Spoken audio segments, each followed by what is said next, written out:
आज नागपूर येथे श्री नेवरकर सर यांच्या शेतामध्ये केळीची लागवड जवळपास 5 एकर केळीचा प्लॉट आहे आणि या 5 एकर प्लॉटमध्ये आपण ग्रीन लाईफ ट्रीटमेंटनुसार हनुमान प्लस ही नवीन व्हेरायटी आहे आमच्या अमरावती जिल्ह्यामध्ये.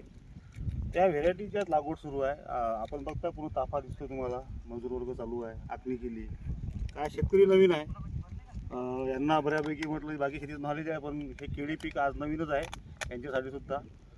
ते लागवड आज करत आहे आणि हे पूर्ण जबाबदारी ग्रीन लाईफ टीमनं घेतली आहे. खास करून आमचे अभयदादा भुंडे यांच्या माध्यमातूनच आपण हा प्लॉट इथे डेव्हलप करतोय. आणि हा एरिया कोणता आहे सर? समुद्रपूर एरिया आहे, नागपूरजवळून 30 किलोमीटर येते. समुद्रपूर म्हणून आहे, समुद्रपूरजवळ हे शेत आहे डॉक्टर नेवरकर सरांचं.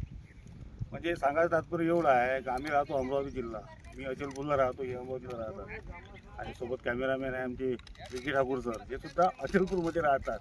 तिथून समुद्रपूर अमरावतीपासून नागपूरपासून 30 किलोमीटर, इथनं अमरावती 185 किलोमीटर, अमरावती 185 आणि 50 किलोमीटर परतवाडा, जवळपास 235-240 किलोमीटर अंतरावर ग्रीन लाईफ कोल्हापूर अंतर्गत ऑर्गॅनिक ट्रीटमेंटवर केळीचा प्लॉट हा घेतलेला आहे, जबाबदारी घेतलेली आहे लावण्यासाठी.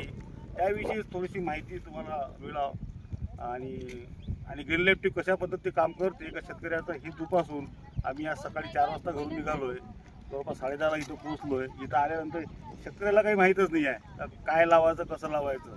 शेतकऱ्यांना पूर्ण जोडीनं सऱ्या वगैरे पाळून ठेवल्या होत्या, पण त्या अक्षरशः चुकल्या होत्या. नंतर आखणी ग्रीन लाईफ टीमनं यांना करून दिली. आता सध्या 2 वाजता आहेत आणि आम्ही 10-10:30 वाजतापासून आलो. आखणी आम्ही सुद्धा करून दिली आणि आता कुठेतरी लागवडला सुरुवात झाली आहे. त्यानिमित्तच मी आमच्या ग्रीन लाईफ टीमचे सुद्धा आभार मानतो आणि इथल्या सर्व जे काही आपली वर्कर टीम आहे त्या वर्कर टीमचे सुद्धा आभार मानतो. धन्यवाद.